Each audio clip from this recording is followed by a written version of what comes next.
Good afternoon, I'm Sean Yao, and this is One News Now. Let's check in on the weather. First and foremost, Tropical Depression Amang has maintained its strength as it meanders over the Lagonoy Gulf in the Bicol Peninsula. At 11 a.m., Amang was over the coastal waters of Caramoan in Camarines Sur.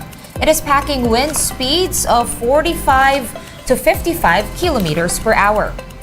Pag-asa expects a tropical depression to track generally northwestward in the next 12 hours and pass over the eastern parts of Camarines Sur, Lamon Bay, and Quezon Province. Signal number 1 is still up over some parts of Luzon, and several local government units across the region have likewise suspended classes today.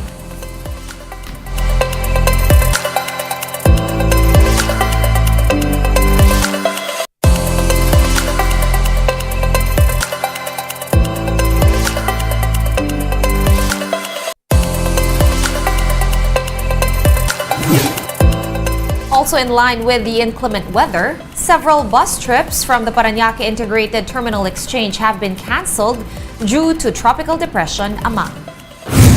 Among these are buses bound for Catanduanes, Leyte, Southern Leyte, Eastern and Northern Samar, and Cagayan de Oro City.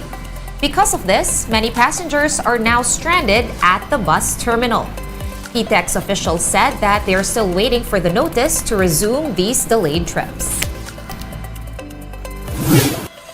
And over at the seaports, passengers are also stranded due to Tropical Depression Amang.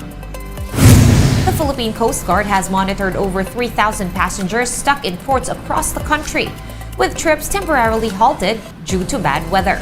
Aside from this, more than 500 cargoes, 12 vessels, and 9 motor bangkas have been grounded as of 4 a.m. today. Meanwhile, over 20 vessels and 21 motor bangkas are taking shelter in ports in southern Tagalog region, Bicol, and eastern Visayas. Time now to take a quick break, but we will be back with more stories right after that. Stay with us here on One News.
You're still watching One News Now. I'm Sean Yao.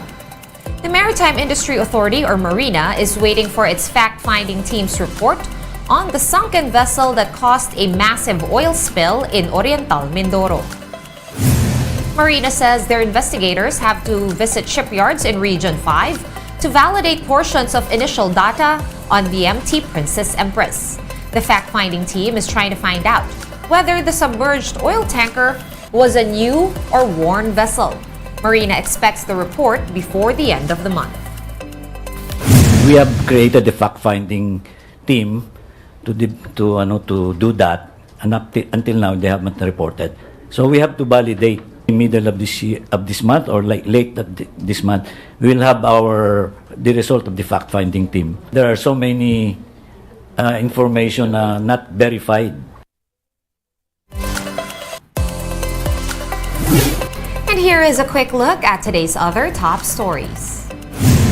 The approval ratings of President Bongbong Marcos and Vice President Sara Duterte were virtually unchanged in the latest Pulse Asia survey. Marcos Jr. had a 78% approval rating, which is 4 points less than the November 2022 survey, while Duterte's rating was at 83%, which is just a 1-point drop from the last poll.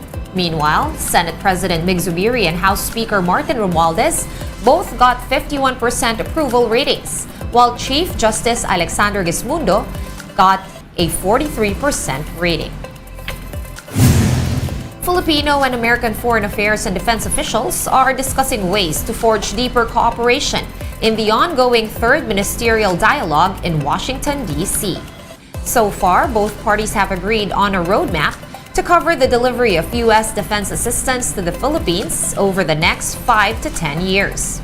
This includes radars, drones, military transport aircraft, and other defense systems. PLDT's wireless unit Smart and its value brand TNT will request an extension of the SIM card registration deadline. This is in order to give subscribers more time to register their SIMs past the April 26 deadline. So far, the Department of Information and Communications Technology said that only 38% of the 160 million SIMs nationwide have been registered.